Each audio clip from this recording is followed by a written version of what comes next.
colleagues, and if I may, dear friends. My name is diplomat.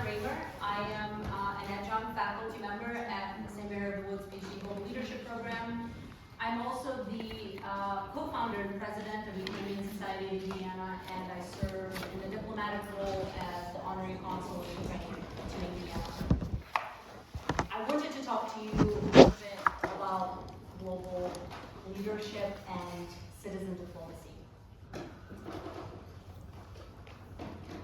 I'm so proud of all of you, and I want to thank all of you for being here today. You might not think that it's a big deal, but in the turbulent times that we have today, being a global leader, engaging in citizen diplomacy, being outspoken about making friendships and breaking barriers and making connections could be misunderstood, frowned upon, and downright risky. So thank you for your presence, for your attention, for the purpose which drives you to do the work that you do. For the majority of human history, diplomacy was left to people who were specifically appointed to undertake such roles.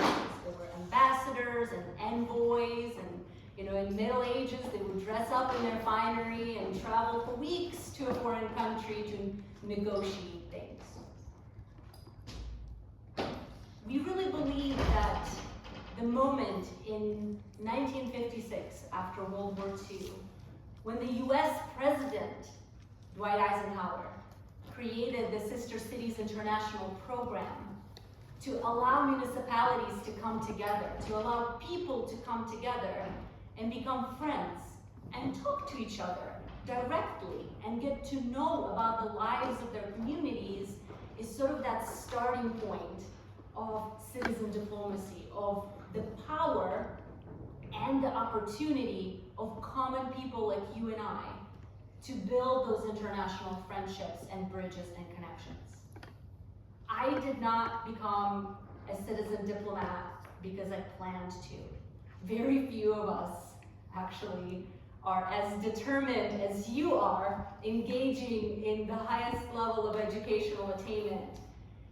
I became a citizen diplomat on the morning of February 24th, 2022.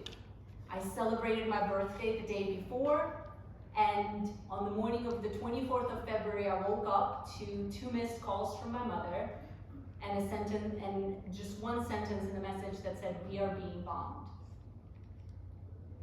That is how I found out about Russia's full-scale invasion into Ukraine. There was a period of grief. There was a period of being lost and not knowing what to do. But when the reports of the atrocities started to roll in, that was changed to frustration, anger, and a burning desire to do something. Because of that, on March 21st, not even 1 month later, myself and several other members of the Ukrainian community were already submitting articles of incorporation for the Ukrainian Society of Indiana, forming a nonprofit and trying to figure out what to do. And make no mistake, we had no idea what we were doing. Which was probably a really good thing, because not knowing what we were doing meant that we were willing to try anything and everything. And we got away with stuff that most people probably wouldn't even try. By April, we were in conversations with the first municipality in Indiana to form a sister city partnership with a Ukrainian city. By June, we were hosting Indy's first Ukrainian festival at the historic city market in downtown Indianapolis with multiple vendors, performers. Still don't know how we pulled that off. By October, we partnered with locally family-owned beer brewery to brew Indiana's first Ukrainian beer to raise money for prosthetics for Ukrainian defenders. And by December, we won a grant from the Indiana Language Roadmap to purchase books and start Indiana's first Ukrainian book club. Sometimes not knowing what you're doing is a good thing, because you have a beginner's mindset. By May of 2023, we had a signed agreement between Wabash, Indiana and Korostin in Zhytomyr Oblast of Ukraine, A few days later, Monticello also had an agreement signed. We continued to develop partnerships. And mind you, again, we as in the community, we didn't hold any official titles. We were just people who really wanted to do something. And in May of 2024, for Indiana Global Economic Summit, we brought Ambassador Oksana Markarova to attend, and using her as our Trojan horse, so to say, we got a bilateral meeting with Governor Holcomb, presented to him all the work that has been done, and asked him to consider a sister state relationship with Zhytomyr Oblast. Little did we know that about a month and a half later, we were going to learn that not only Governor is interested, but he wants to travel to Ukraine to sign the agreement. On September 5th, Governor Holcomb made history as the first sitting U.S. governor to visit Ukraine since the beginning of the full-scale invasion, and he signed the sister state agreement with Zhytomyr Oblast. As part of that process, we also have a partnership that was signed on August 30th of last year between St. Mary of the Woods College and Zviagin Medical College that is located in Zhytomyr Oblast, continuing to deepen those relationships. So today, you have an opportunity to become a citizen diplomat in addition to your educational credentials, and help us deepen that relationship and deepen that connection with Zviagin Medical College.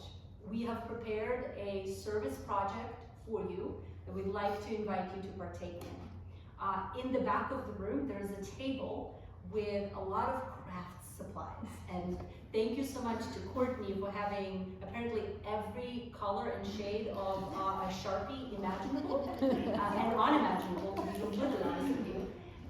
And there's a lot of paper and ribbons and all sorts of craft supplies, so you can go crazy, to make cards for students at Zviagin Medical College to share with them whatever you would like to share, whether it's words of support or sharing about your own journey through academia. And also, sort of as a second aspect of it, we have these sheets on the doors where we would like for you to write down ideas about partnership initiatives between the two universities that we will then collect, present to the leadership, and start implementing, hopefully with your help, if you would like to continue to get engaged in this process. I also have put some Ukrainian candy in a box in there for you, because every good diplomat knows that you must bribe your way with food and gifts into receiving, a positive response. Just this morning, I was meeting with the mayor of the city of Terre Haute, and those students who were in my class in the first cohort who put together a plan for Terre Haute and Zviagin, sister city. I hand-delivered that to him, printed it out and hand-delivered that to him, and he seemed to be very favorably intended on continuing to explore this idea. 2 weeks ago, me and the co-founder of Ukrainian Society of Indiana went to give a talk. We were invited to a community, and at the end of it, somebody came up to us and said, "We are so sorry about what's happening, and we are so supportive, but what can we do?" I want you to never say that, because there's always something you can do. As an individual and as a citizen diplomat, you can always do something. The smallest viable action is always in front of you. Don't ever think that that is unattainable. So thank you so much for your attention. I hope you partake in our service project. I can't wait to read all of your ideas. I spoke to the director of Zviagin Medical College this morning. They are thrilled to receive these cards and hear about everything you're going to write on those sheets. Thank you. She's been one second to me a lot.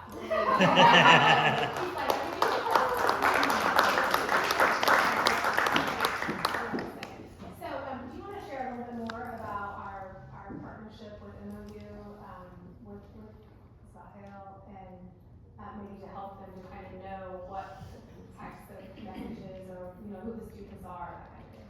Of course. So Zviagin Medical College is an institution that actually takes in students who are younger, who don't they don't have to complete the last 2 years of high school, and they can start, so it's essentially a professional education, it's a technical education institution. They focus heavily on the medical arts, so they have nursing, they have EMT training, they have some selective courses such as cosmetology and massage therapy. Some of the things that they're specifically just so thrilled to partner with St. Mary of the Woods on that are a huge priority for Ukraine right now, knowing that this institution has one of the only 2 in the country, in the United States, equine science programs. I think it's something like there's only St. Mary of the Woods and one other in America that just has this level. I read that somewhere, but I don't have a citation for it. I'll submit the reference list for this talk later.